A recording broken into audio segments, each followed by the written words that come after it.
Hello, and welcome to Appreciations, a production of One Week Critique, an Iowa based arts and education nonprofit that offers educational resources and editorial support to students and teachers of the literary arts. You can learn more about us and our programs or support our work by visiting our website, oneweekcritique.com. That's the number one, weekcritique.com. And please like and subscribe to help us continue producing valuable content.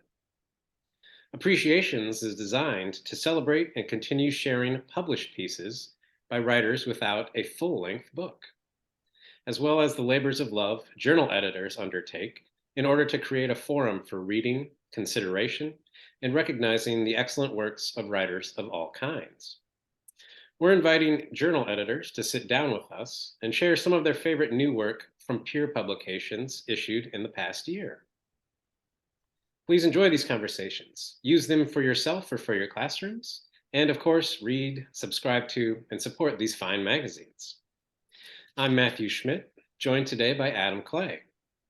Adam Clay is the author of To Make Room for the Sea, 2020, Stranger, 2016, A Hotel Lobby at the Edge of the World, 2012, and all of those are on Milkweed editions, and The Wush on Parlor Press in 2006. A fifth book of poems, Circle Back, is forthcoming from Milkweed in 2024. His poems have appeared in Plowshares, Denver Quarterly, Tin House, Bennington Review, Georgia Review, Boston Review, Jubilat, Iowa Review, and elsewhere.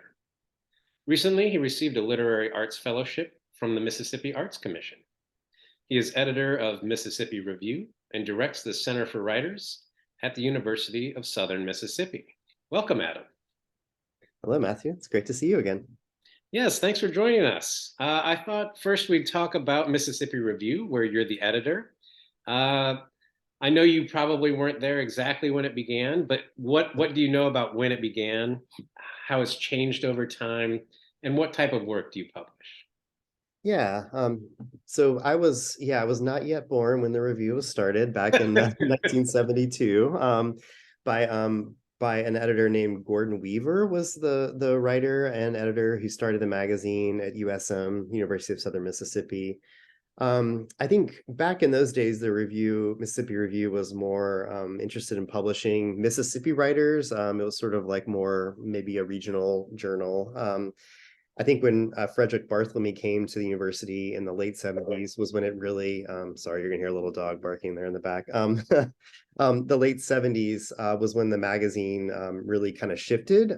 Rick, I think, brought with him, he moved there from Maryland, where he had been studying at Johns Hopkins, and brought, I think, maybe an interest in sort of making the magazine not really a regional magazine, a magazine that would sort of publish realist fiction, postmodern fiction, a range of things, and really built an amazing community around the magazine and kind of gave it the reputation that it has today.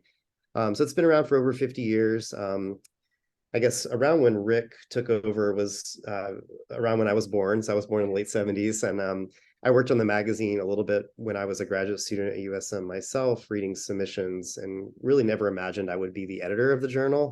But when I got the job there at USM, Steve Bartholomew, who was editing the journal, retired. And so I took over. I think we typically publish a prize issue every year, and then also an issue that's maybe solicited work, whether that's by me or a guest editor. And then we have, right now we're doing an open reading period in May, which is something we don't do very often. So it's been kind of exciting to see, just see work from the quote unquote slush pile. There needs to be a better word than slush, but Yes. but it's been cool to see the work that's coming in that way. So, and yeah, I mean, I guess the magazine, when I took over, I don't know, like I think I'm kind of trying to build on what Rick was interested in and sort of making the magazine more, keeping it a national or international journal, but also just I think publishing work. I guess I don't want there to be like a Mississippi Review poem or a Mississippi Review story. Like I kind of want it to be the type of magazine that'll publish anything that's good. So that's really been sort of my goal as an editor. And yeah, just I don't know. I feel like every issue that comes together is sort of a miracle in a lot of ways, but they also sort of take off a life of their own too. So Yeah, and since I went to USM as well and have worked on the magazine myself, I remember there at certain times, I think Rick would put out like really small issues of one writer, sometimes a poet and sometimes a fiction writer at a time. I thought those were really neat. Um, and I think not a lot of journals do that. I mean, one story is really the only one that kind of jumps out at me that does that on a regular basis. But maybe the more of a cliche question is, what makes a poem good, right? Like how do you decide? All right, this is Mississippi Review good, or this is like good enough to publish. Yeah, I mean that's always the question, and my students always ask me that question. I think in my publishing class, they're like, "How do you choose a submission?" And I do think like after doing it for over 20 years, there's something like kind of a gut reaction that you get when you read something that I'm still trying to kind of put into words. I don't oftentimes know how to describe it, but I just kind of have a feeling sometimes. I mean, I think the biggest thing for me is like trying to seek out work that's like different from the types of poems that I write. Maybe a poem that sort of pushes boundaries of like what I thought a poem could do. Um, I think with fiction, that's easy because I can't really write fiction. So it's kind of any short story that I see that is accomplishing like what it sets out to do. I think I'm in admiration of that writer.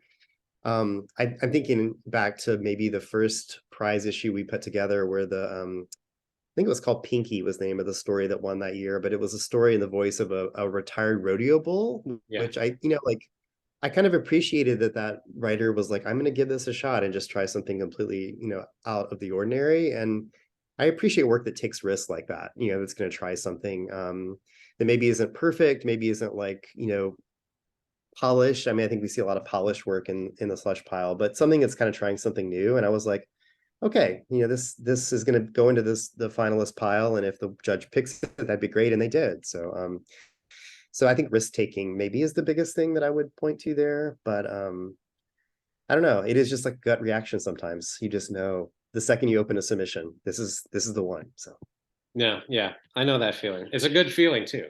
Uh, it is, yeah. so the work you've chosen to highlight today, "The Self, i.e., in a Field" by Ian U Lockaby, was published originally in Prelude. What do you enjoy about Prelude, and how did you first come across this poem in journal? Okay. Yeah, so Prelude was a journal. I think I discovered it. I think it was mainly through word of mouth. I know before we were chatting a minute ago about kind of the way that the online world has sort of shifted and changed, and there's so many journals out there. I feel like it's hard for me to keep up sometimes these days. And I don't say that in a bad way. I think the gatekeeping of sort of the 90s and 80s and 70s when like journals were print, the fact that that's sort of ending or hopefully ending is a really cool thing to me. But I think Prelude was something that I'd heard about through word of mouth, maybe 5, 6, 7 years ago. I think I saw a journal, maybe a copy of it at someone's house in New York, and looked it up and saw they were also publishing the print version, but also an online version. And I just like the aesthetic. It reminded me a lot of what Jubilat does, or did, I should say, now that Jubilat is no more. Jubilat was always one of my favorite journals. I love the aesthetic that you kind of felt like I kind of just was talking about a Mississippi Review poem, but it also felt to me like there was kind of a Jubilat type of poem, like it was kind of experimental. They would publish risk-taking things, and Prelude to me felt a lot like that. I like that the work they tend to publish a lot of different poems by the same person, which I think is really cool. And maybe one of those things that you can't often do in a print journal because you're just limited by the space.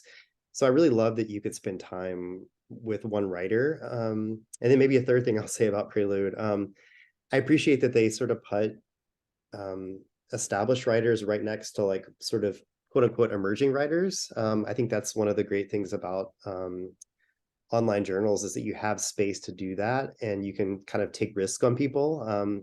Typo magazine, which I was the editor of for about 20 years, that was something we always wanted to do, was just publish quote unquote big, not big writers, but writers that have published books that were sort of well known, along people publishing for the first time. And I see Prelude as a journal that's doing that as well.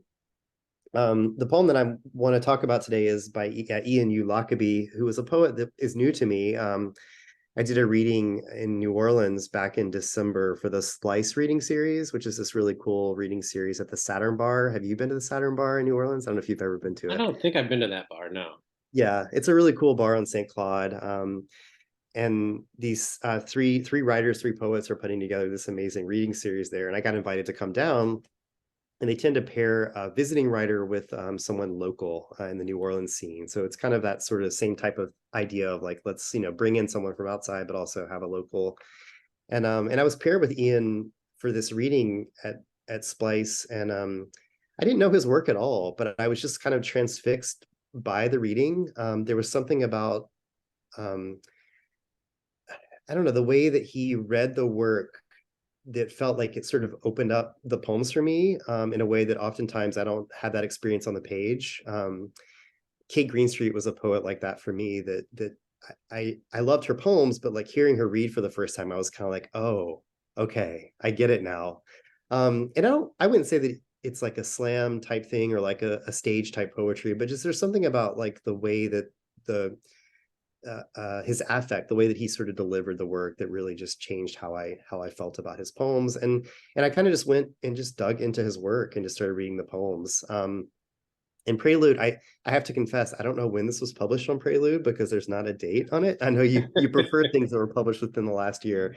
Um, but it's just a poem that I keep coming back to of his, that I sort of I dug into his work, like I said, after that reading, and have really grown to love his poems. And he has a few chapbooks, I think, coming out, but no full length yet. But I feel like it's only a matter of time until that happens. So Excellent. Yeah, no, what you were saying about going to see someone read their own work and having that like transfixion at like the spectacle. Like it turns into a spectacle that's, I don't know, overwhelming, but like in a good way. Uh, it made me think of I watched DG Ockpick uh, mhm. do a reading for the Edge reading series that Melissa Buckheit curates, Okay. and it was like I felt like I was on another planet. And I maybe didn't. I felt like maybe I wasn't reading the poems right, like on the page, and then I saw the reading, and I was like, "Whoa!" But yeah, that's cool that you had that with Ian. We're gonna take a look here at Ian's poem, Yeah. and I'll bring it up on screen here. And I know you're not Ian, but I thought maybe you could read the poem just so we kind of hear the words in the air. Yeah, no, I'll give it a shot for sure. So this is called The Self, i.e., in a Field.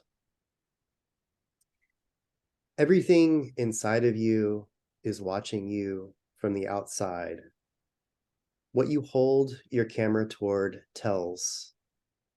I am extensions of myself held in blue light, containing multitudes, but never as populous as those soil microbiomes in my background that are just called dirt in the comments.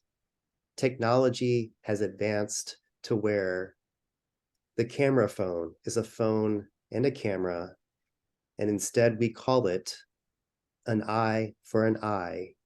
You hold your phone up towards yourself to know yourself, and it tells on you over and over. Meanwhile, phones on a cord have been renamed landlines, and everything else is up in the air. Lines electric in the soil, in the dusk, the blue light in the distance goes dark. Excellent, thank you. Of course. So, what about this poem excites you? Um, there's a lot of things to talk about here. I think um I think on the primary level, I think the way the poem is sort of thinking about technology and maybe how it's sort of like found its way into our lives in ways that maybe I think we'll always still be trying to figure out, but it feels like it's sort of engaging with it in a way. Um, I'm not sure the poem answers any questions for me, and I'm not sure it really sets out to answer questions, but I feel like it's just trying to kind of dig through the way technology is factoring into our lives, but also the way that like language has to sort of change and adapt to sort of meet the needs of like how technology is working, which I think is really interesting to me. I get the impression reading this poem and hearing the poem that the writer himself didn't really know where he was going with it. It feels like um, kind of like a car just sort of out of control in a good way, kind of in slow motion. And I love just the way that it's sort of spilling over the page. Um, I think there's a logic to the poem within the way lineation's working, but also the way that, say, for example, some lines are capitalized, some aren't, to kind of like create a sense of order within that chaos that I was talking about. I'm not sure I know what's happening yet, but I'm really intrigued by the form and the structure of it. So that's a couple of things that excite me about the poem. Yeah, just it also feels like a poem I couldn't have written, which also makes me love it even more because I feel like I gravitate towards poems that they're doing things that I feel like I'm not capable of. So that's maybe a fourth thing. Yeah, I mean, I think the title too is Hmm. interesting, right? Because of the in a field, like the it's like almost appended onto the title. Hmm. Because at first you're like, okay, the poem's going to be talking specifically about the self. Um, but what happens is the camera's brought in very early on Right. and turned against the self, but also outward, so that the field somehow becomes bigger because it Hmm. includes the mental field as well Right. in some sort of manner that is maybe intangible. Um, and then it even like goes beyond the fact of what a camera is and does to specifically talk about the iPhone, Hmm. right? And uses the biblical an eye for an eye, Right. uh, using the little eye of the iPhone, so that the phone slash camera phone, as the poem points out, turns into this strange godlike Hmm. apparatus that is all seeing and all knowing, and yet like all the lines of communication you can't see because it's like satellites are taking care of all this, or like things underground are taking care of this, you know. It's been built by things we've harvested from the ground, from the earth. I think that's really cool. It's so cool. Yeah, and I think that, I mean, little nod to Whitman there is really wonderful. I think just sort of like, you know, I yeah, I think the dashes, of course, bring up Dickinson, but that moment of multitudes and thinking about, yeah, these things kind of in space. And I think as you were talking just then, I was thinking about the way too, I think that the photos we take, I don't know, it's like a curated version of our life, like the way that we're sort of, our memories are sort of built of these photos we've taken that are either, sometimes just like a landscape, but a selfie, a photo of ourselves. I have a teenage daughter, as you know, and she's on Snapchat all the time. I'm sort of fascinated by it because it's just like taking these selfies and then they just disappear and they're kind of just gone forever. Yeah, But they kind of in that moment, they have this like sort of like transactional power with another person, but then they're just gone, from her phone, from the other person's phone. And you get like a notification if you screenshot the photo even. So it's like it just disappears. yeah, Um, yeah, it's so I don't know. So I feel like this poem is sort of thinking about that a little bit, but I also like the way that it feels. I don't know. The poem has like a timeless quality to it. Like it feels like it could be sort of about technology at any point in time. It doesn't feel like it's kind of a poem for our time. It feels universal in some ways too. I don't know if that makes sense. yeah. I think because it goes back and says, right, like the landline has been renamed. Like Right. it used to just be the telephone, but now it's pointing more towards the fact that it has a line, like it's plugged in. Right. in a physical manner instead of a digital manner, Hmm. so to speak. And that brings up, right, the fact of how technologies just continue to change. Like, it doesn't even talk about like party lines like they used to have and the different types of ways you had to dial and answer. Hmm. The fact that the mouthpiece was at a different location than the earpiece, like, all the different like things that have changed. And also, like, I love that microbiomes is Hmm. thrown in here, soil microbiomes, because as a reader, I kind of pair that with the sheer size of what is in your telephone, right? Like, Right. we've got these little microchips inside of our phones that do all this work for us, when before it was like a huge box on a wall, Hmm.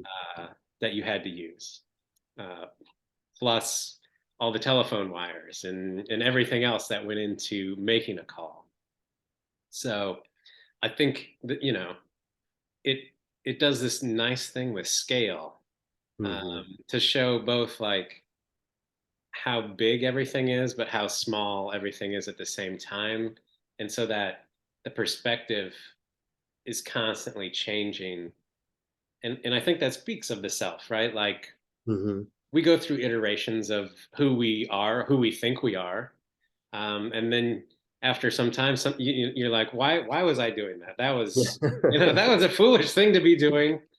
I'm not going to do that anymore. I'm going to do these things instead. Yeah. And I think even like, I mean, the way that perspectives shift, I think too, and also, I mean, like even if you look through your text message chains, like there's different way we talk to each other, we present ourselves differently through every interaction, we have with different people. And so there are these like kind of, I know this is sort of like, this is like, what was the comp, was it Sherry Turkle, was that her name, that had this sort of essay about like sort of multiple personalities as a writer and sort of in technology, but it does feel that way to me a little bit, the way that the phone allows us to kind of act out these different like identities, and how we're sort of fractured. Um, and I think fracture is not a bad thing in that way. I think it's like a positive thing that we can kind of be these different people in a way that's maybe safe and a little more conducive than if we did it in our daily lives, interacting with people. But yeah, I think you're right. And I think the poem, I don't know, it's an instance where I think the art form is sort of perfect for like the content, because the way that it's sort of moving and it feels like it doesn't really settle on a point, feels like it kind of speaks to what's happening in the content itself, which I think is really wonderful. Yeah.